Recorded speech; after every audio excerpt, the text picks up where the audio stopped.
어려운 것들을 다 지켜가게 하시더니 오늘은 또 비가 그쳐서 예배 주회 전에 나와 함께 예배할 수 있도록 또 그렇게 평안한 길을 우리 가운데 허락하시니 감사합니다.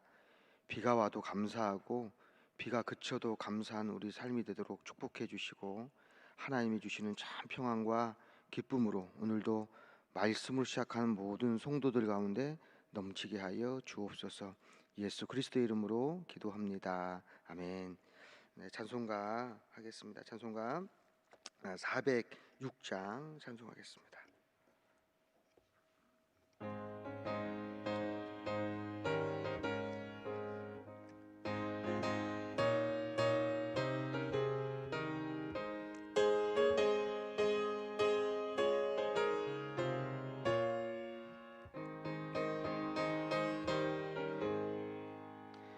고난 내 영혼 편히 쉴 곳과 풍랑 일어도 안전한 포구 폭풍까지도 다스리시는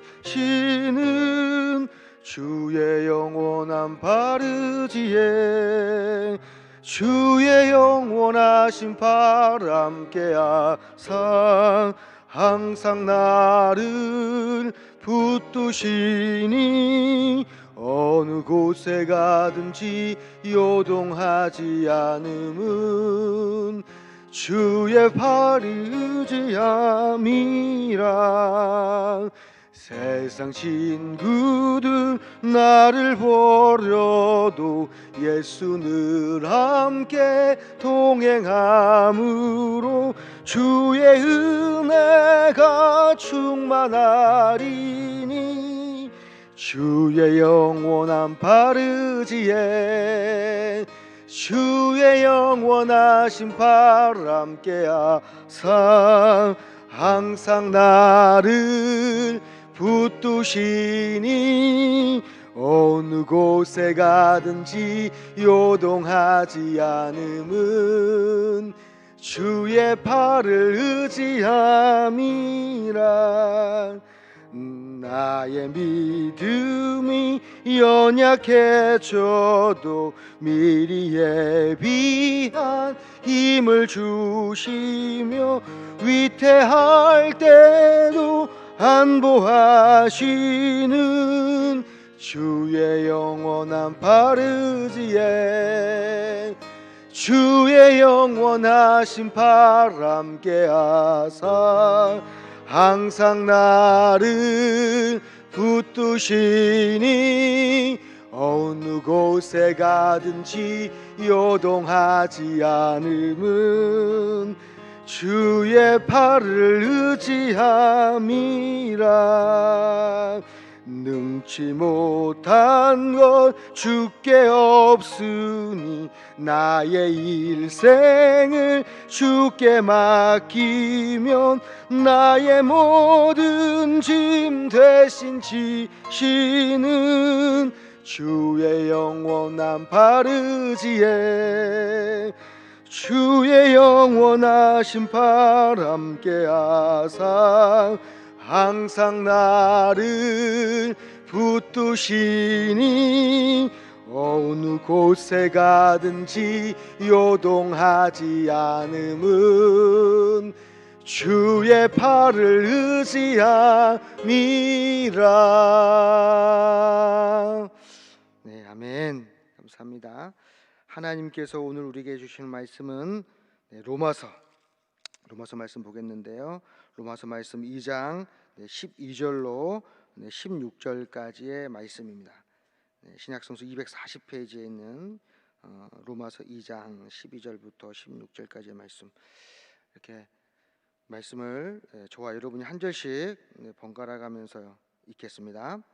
무릇 율법 없이 범죄한 자는 또한 율법 없이 망하고 무릇 율법이 있고 범죄한 자는 율법으로 말미암아 심판을 받으리라.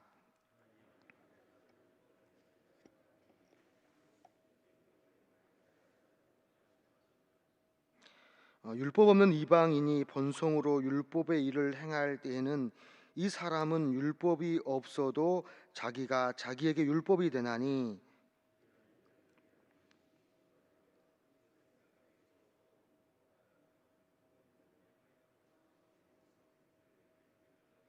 같이 읽겠습니다. 곧 나의 복음에 이른 바와 같이 하나님이 예수 그리스도로 말미암아 사람들의 은밀한 것을 심판하시는 그날이라. 아멘.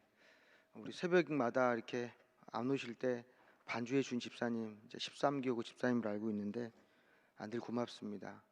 좀 힘내라고, 고맙다고. 이분 7시까지는 늘 기도하면서 더 신실하게 또 하나님 찾는데 오늘 왠지 이렇게 축복해주고 싶더라고요. 좀 그럴 일이 많이 없는데 우리 박수하면서 축복 한번 합시다. 고맙습니다. 그렇게 앞자리에서 늘 기도하시면서 그렇게 반주하시는 가운데 하나님께 기도할 때마다 응답받는 의 있기를 축복합니다. 옆에 있는 한 분들 바라보시면서 또 아침이지만 오늘 설교를 좀 길게 하면 안 되겠다 생각이 들면서 좀 축복하고 싶습니다. 그래서 옆에 바라보시면서 눈빛으로 당신의 기도가 응답되기를 원합니다. 이렇게 한번 축복했으면 좋겠습니다. 당신의 기도가 응답되기를 원합니다. 요즘 많이 기도하러 오기도 힘들고 우중이기도 할 뿐만 아니라 코로나 때문에 염려가 많지만 하나님께서도 물론 가정에도 계시고 유튜브로도 지금 듣고 계신 성도님도 계시지만 목사로서의 간절한 또 바람은 뭐냐면 주의 전에 와서 또 이렇게 기도하는 것이 집에서 할 때랑 다르지 않습니까? 집에는 우리의 그런 몸과 마음을 혼란케 하는 많은 유혹하는 일들이 많잖아요. 근데 교회 나오면은 자리를 잡고 있으면 기도가 되지 않습니까? 그래서 시간을 확보해서 기도를 하면 기도할 거리들이 생각나고 또 그렇게 또 기도하는 가운데서도 응답도 받고 그러지 않겠습니까? 그래서 여러분뿐만 아니라 가족들, 주변의 성도님들도 또 다음 주부터는 좀 휴가 기간이지만 기도하는 자리에 가보자. 교회 얼마나 시원합니까? 그래서 같이 기도하면 좋겠다 그런 생각이 들고 또 예배마다 주일 예배는 너무 당연한 것이고요. 수요 예배든 금요 예배든 우리가 예배 자리에 좀 더 많이 나오셔서 또 기도하고 또 교회를 위해서 또 민족을 위해서 그럼 얼마나 좋을까? 그렇지 않습니까? 그랬으면 좋겠습니다. 자, 오늘 말씀은 듣는 자보다 행하는 자가 의롭습니다. 이 본문에 있는 그 내용인데요. 이 제목을 함께 말씀을 나누도록 하겠습니다. 어제는 판단하는 유대인들에 대한 말씀을 하였습니다. 하나님은 이방인뿐만 아니라 이방인의 그런 그릇된 행실을 보고 그들의 모습을 비판하고 판단하는 유대인들, 그들이 아무리 그가 하나님께 선택받은 유대인들일지라도 하나님께서는 그 행위대로 보응한다라는 말씀을 함께 나누었습니다.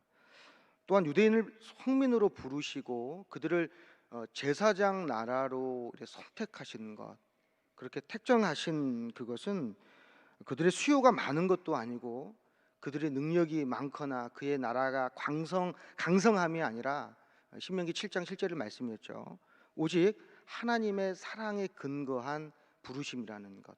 또한 그들을 부르심은 그들의 민족의 조상인 아브라함에게 하나님께서 미리 약속하신 약속에 근거하여서 부르셨다라는 것을 알 수 있었습니다. 때문에 혹시 우리가 하나님으로부터 지금 복을 받았다, 또 믿음을 갖게 되었다라는 것은 우리가 특히 어떤 하나님 앞에서 공적을 쌓았거나 또 우리가 잘해서가 아니라 첫 번째는 하나님이 나를 사랑하셨기 때문임을 여러분 기억하시길 바랍니다. 또한 여러분을 위해서 기도한, 또 저와 여러분이 기도한 우리의 부모님이나 주변의 많은 사람들의 기도와 또 전도와 염려와 사랑 때문에 그 약속 때문에 우리가 하나님의 자녀로 또 이 자리에 나올 수 있음을 여러분 또한 잊지 않았으면 좋겠습니다.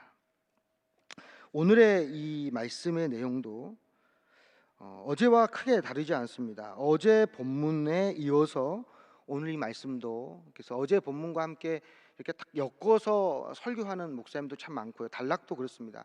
같이 묶이기도 하고요, 나누기도 하는데 오늘 그 말씀을 이제 보게 됩니다. 근데 오늘 본문의 말씀은 또한 어제와 그저께와 했던 것처럼 이방인과 또 유대인들의 그러한 율법을 가졌냐 가지지 않냐에 따라서 비교하면서 이야기를 하지만 오늘 달라가 실제의 대상 타깃은 유대인입니다. 이방인이 아니라.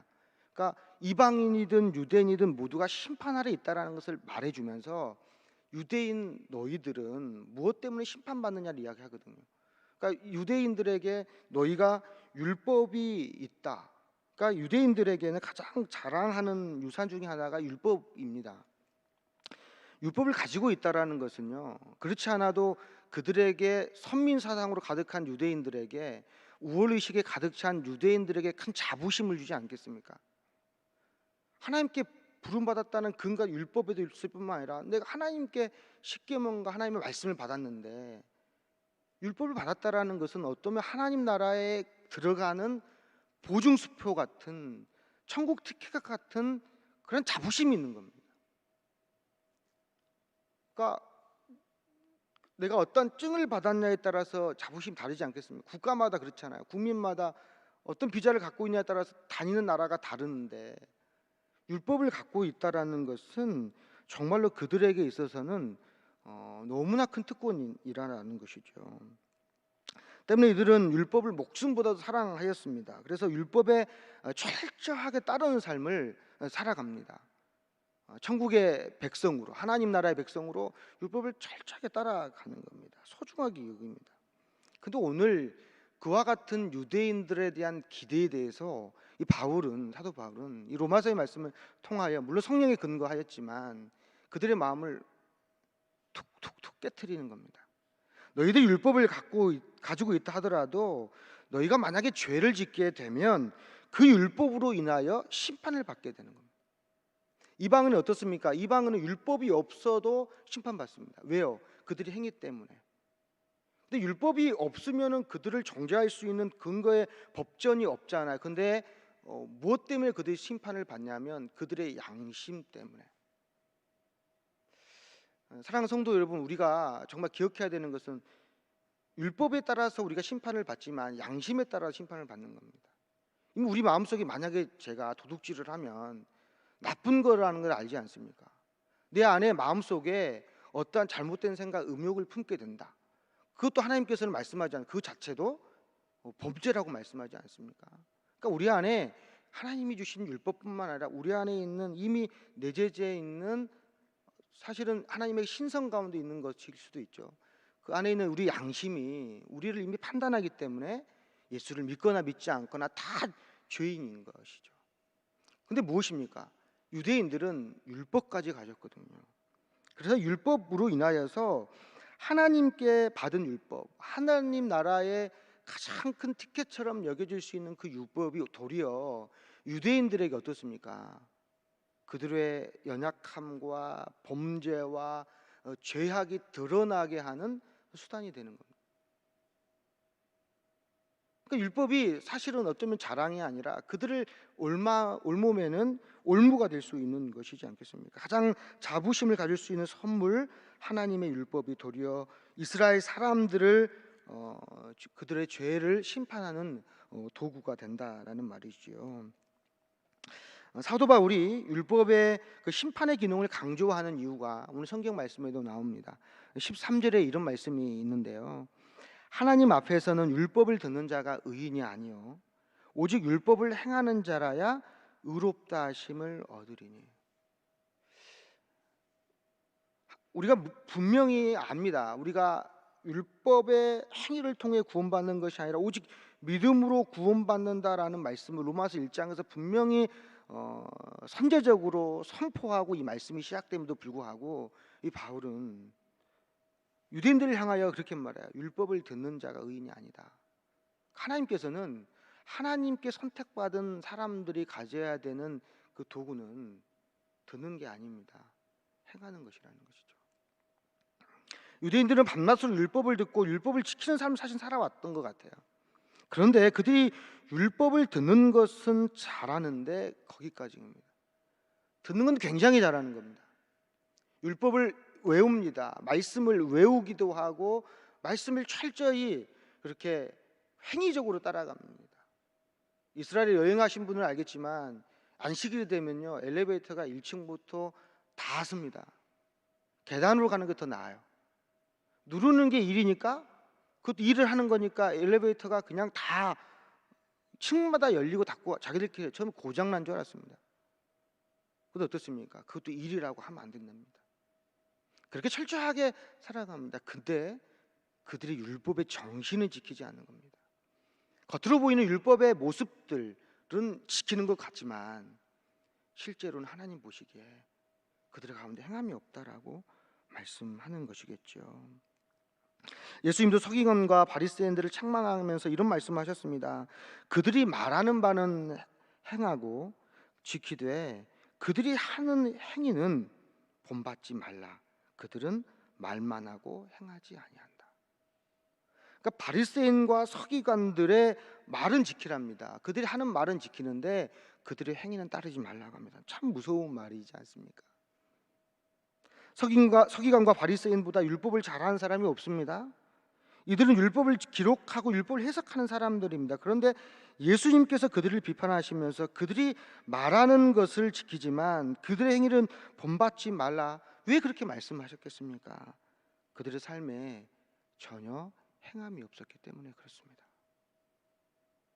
예배 드리는 생활은 잘하고 어쩌면 지금으로 따지자면 11조 헌금도 잘 드리고 새벽 예배 빠지지 아니하고 정기적으로 금식하고 하나님 일에 충성을 다하는 것 같지만 실제로는 그 안에 율법이 가지고 있는 그 사랑, 율법이 가지고 있는 그 은혜, 그것을 저버리고 겉으로 보이는 맹목적인 형식에 따른 그 신앙을 살아왔던 것으로 보입니다. 그들은 입으로 살았던 것입니다. 발로 사는 것이 아니라 입으로 사는 거예요. 내가 물을 가져다 먹으면 되는데 물 떠 먹으라 그런 거예요. 바울도 이 점을 지적하고 있는 것입니다. 유대인들이 율법을 잘 듣지만 오늘 이 말씀 속에서도 유대인들이 율법을 잘 듣는 것 같지만 행함을 없는 삶을 살아가고 있기 때문에 율법을 따라 행할 때 의로운 사람임을 다시 한번 지적하는 것입니다. 사랑하는 성도 여러분, 저와 여러분의 삶 속에서도 듣는 것도 잘하고, 그러니까 듣지 말라는 말이 아니지 않습니까? 듣는 것도 잘하고 듣는 말씀을 따르려고 생각하는 거예요. 그러니까 매 주일 말씀이 선포되면 또 우리가 말씀을 읽으면 그 말씀대로 한 주를 살아가려고 몸부림쳐야 되잖아요. 근데 듣고 말아버리면 안 된다라는 것이지 않겠습니까? 오늘날 이 서기관들과 어제도 그렇게 적용하였는데 오늘날의 서기관과 이 바리새인들의 비슷한 일을 한 사람이 누구입니까? 저희 같은 목회자이잖아요. 말씀을 잘 전하고 해석합니다. 성도들은 그렇잖아요. 성경을 많이 알고 예수님의 가르침을 더 아는 것 같습니다. 그래서 더 오늘 말씀에 더 기울여야 하지만 성경을 잘 알고 설교를 통해 해석하지만 정말로 말은 정말 잘할 수가 있어요. 저도 말씀을 전하면서 야, 이 말씀대로 내가 할 수 있을까? 그래서 전하기 힘들 때가 많습니다. 나는 그렇게 못 사는데 말씀 전할 수 있을까? 그때마다 어떻게 말씀을 전하냐면 청유 형의 속으로는 이런 말씀을 같이 삽시다. 나도 못하지만 같이 삽시다. 그 선포하고 그 한 주간 한번 따라가 보려고 해요. 오늘 하루 한번 따라가 보려고. 근데 그게 잘 안 되는 겁니다. 근데 여러분 안 된다고 포기하는 겁니까? 아니잖아요. 안 돼도 그렇게 해보려고. 하나님 저도 부족합니다. 말은 그렇게 하지만 내 행동이 잘 따라가지 않습니다. 성전문을 나서기만 하면 성전 안에서 그렇게 감동하지만 나가기만 하면 내 육신의 욕망이 정욕이 우리가 하나님 말씀대로 살지 못하도록 유혹하잖아요. 사단한테 지잖아요. 저도 그렇습니다. 너무 잘합니다. 근데 성전문만 나가면 그렇게 사랑할 수 없는지, 성전문만 나가면 그렇게 하나님께 말씀 받은 말씀대로 살아가지 못하는지 여러분도 동일하게 겪지 않습니까? 그래서 무섭습니다.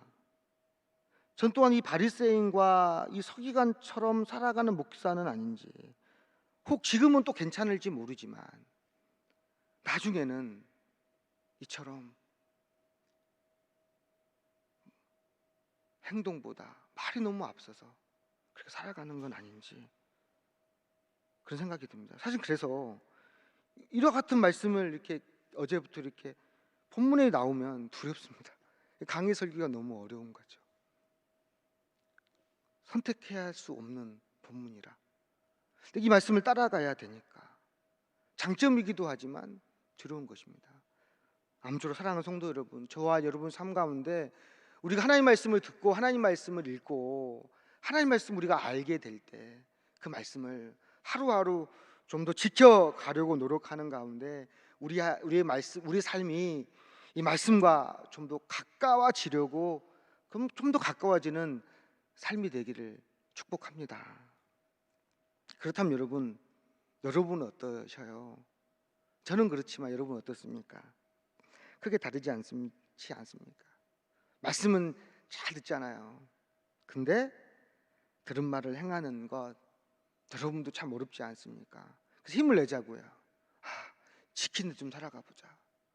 정말로 하나님 말씀을 좀 지키는 대로 한번 해보자. 말씀 읽는 것보다도 10절 읽는 것보다 한 절을 지키는데 조금 더 노력해 보자. 말씀이 좀 지켜지지 않으면 말씀을 듣는 걸 좀 멈춰보자.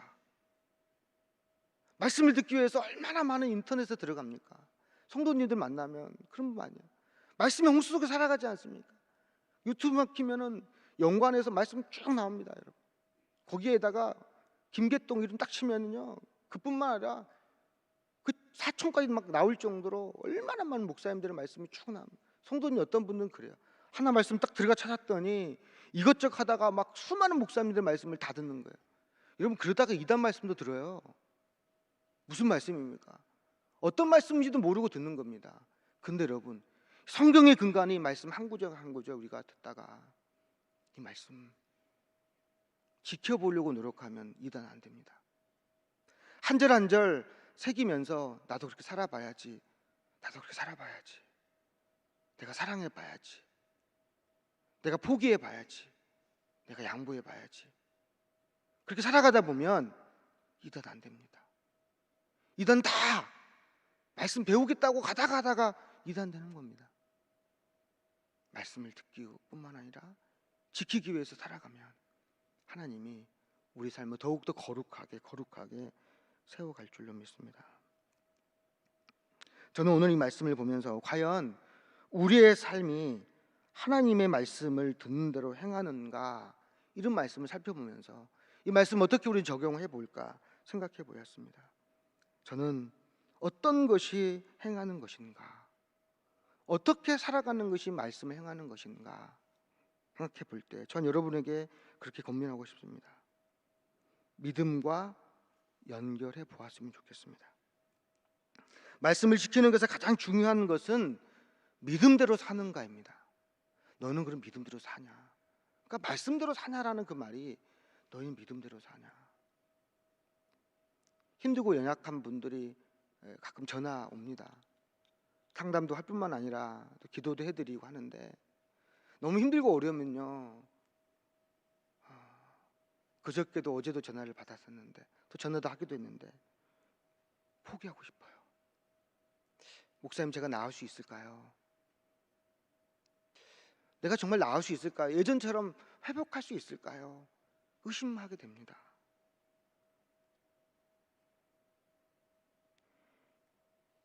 말씀을 지키는 것에 가장 중요한 건 믿음대로 사는가. 여러분, 행함이 있는 믿음이 무엇입니까?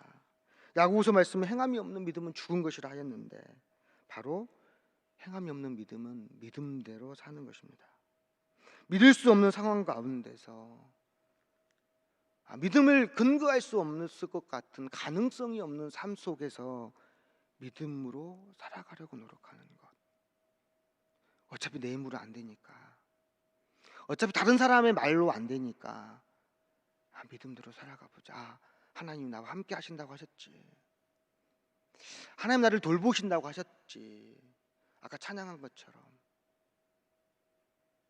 주의 팔이 나를 의지한다고 하였지, 사망의 음침한 골짜기를 다닐지라도 해를 두려워하지 않을 것은 주께서 나와 함께 하신다고 하셨지, 물 가운데 다닐 때, 불 가운데 다닐 때 괜찮다고 하시는 것은 주께서 나를 구속하였고 너와 함께 하신다고 하셨지, 병상에 있으면서도 한쪽이 마비가 되어서 걸을 수 없을지라도 하나님이 하시면 할 수 있다고 하셨지. 나는 의지가 약해서 다 포기하고 싶지만 하나님이 함께 하시면 할 수 있지. 그 믿음에 근거한다면, 그 믿음 앞에 내려놓을 수 있다라면 그것이 바로 행함 있는 믿음인 줄로 믿습니다. 그런 면에서 저도 마찬가지예요. 믿음 없어요. 믿음대로 살지 못할 때가 너무 많습니다. 하나님이 함께 계심을 알면서도 왜 그렇게 마음의 요동이 심한지요. 조금만 흔들리는 거 있어도 마음이 흔들릴 때가 있어요. 그때마다 주님, 우리의 마음을 붙들어 주십시오. 주님께서 하시는데, 주님께서 인도하시는데, 주님께서 역사하시는데 어떠한 사람들의 말이나 행동이 우리의 삶을 파괴하겠습니까? 우리 건강을 질병이 해친다 하더라도 여러분, 하나님이 우리와 함께 하시는데, 혹시 여러분 가족 가운데서, 여러분의 주변 가운데서 또 원치 않는 질병 때문에 여러 가지 염려 가운데 있는 성도님들이 있습니까? 믿음으로 사는 것, 그것이 바로 행함 있는 믿음입니다. 그 믿음이, 그 말씀에 근거하는 여러분의 삶이 날마다 승리로 이끌어지는 그런 삶 되시도록, 그래서 말씀을 듣는 것에서 멈추지 않고 살아내면서 그 말씀 속에 나와 있는 믿음으로 살아라, 오직 의인은 믿음으로 말미암아 산다라는 그 말씀으로 하나님이 우리의 삶을 함께 하시는 믿으시고 힘을 얻고, 오늘도 삶의 자리에서, 포기하고 싶은 삶의 자리에서도 믿음으로 승리하는 저와 여러분 되시기를 축복합니다. 기도하겠습니다. 하나님 감사합니다. 우리 주변의 삶을 바라보면 얼마나 힘들고 어려운 성도님들이 많은지요. 죽음 가운데과 같은 고통 속에서, 질병 속에서, 고난 가운데 있어 포기하고 싶은 우리 모든 성도들의 삶이 있지만, 주님, 우리 생명, 우리의 모든 길을 오직 하나님만이 하시고 하나님께서 이끄시기에 지치고 상한 많은 환자들과 아픔에 있는 모든 사람들, 주님께서 오늘도 함께하여 주심을, 병상에 있는 사람뿐만 아니라 그 모든 가족들이 하나님이 함께하심을 느껴서 믿음으로 행하는 복된 삶을 살아가는 하나님의 사람들 될 수 있도록 축복하여 주옵소서.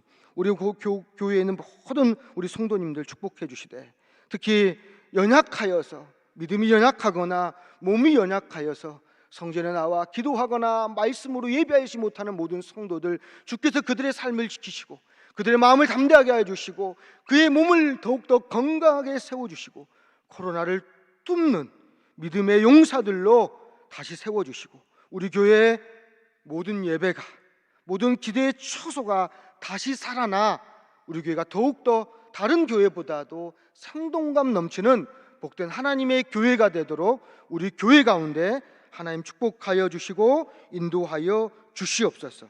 하나님, 또한 우리 교회가 하나님 더 좋은 교회 되기 위하여서 하나님 곳곳에 하나님 배우며 또한 탐방하며 준비하는 데 있습니다. 지혜 주시고 한마음 주시고 하나님이 주시는 마음을 깨달아 우리 교회가 가지고 있는 장점과 부족한 모습 잘 우리가 알아가 하나님께 영광 돌리는 복된 교회 될 수 있도록 하나님 축복하여 주옵소서. 하나님, 모든 교회 안의 리더십과 하나님 성도님부터 우리 권사님, 안수집사님, 장로님, 담임 목사님, 또한 우리 원로 목사님에 이르기까지 모든 성도님들이 하나부터 열까지 주의 보호하심 가운데 하나 되어 이 위기를 믿음으로 은혜로 잘 감당하는 복된 우리 안산제일교회 되도록 축복하시고, 이 민족과 이 세계 열방 가운데 주의 복음이 더욱 전파될 때 우리 교회가 쓰임받고 우리 교회가 달려가는 하나님의 아름다운 교회 될 수 있도록 인도하여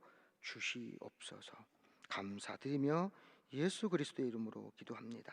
아멘. 하늘에 계신 우리 아버지, 아버지의 이름을 거룩하게 하시며 아버지의 나라가 오게 하시며 아버지의 뜻이 하늘에서와 같이 땅에서도 이루어지게 하소서. 오늘 우리에게 일용할 양식을 주시고 우리가 우리에게 잘못한 사람을 용서하여 준 것 같이 우리 죄를 용서하여 주시고 우리를 시험에 빠지지 말게 하시고 악에서 구하옵소서.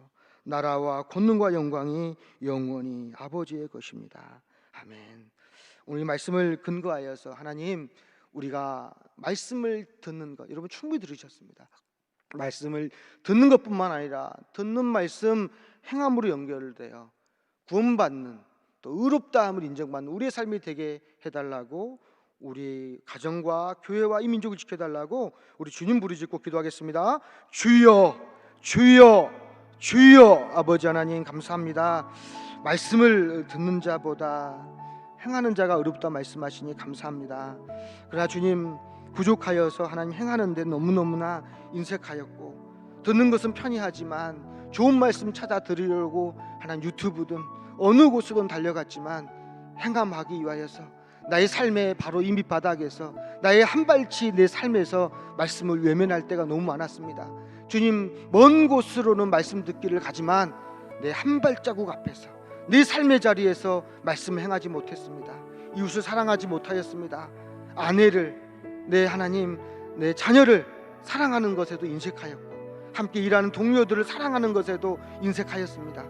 먼 곳에 있는, 지구 밖에 있는 사람은 사랑하고 교회 밖에 있는 사람은 사랑하였지만 내 직장 동료, 하나님, 내 가족, 내 사촌 사랑하는 데는 인색하였습니다. 그러나 주님, 사랑으로 행하게 해주시고 말씀으로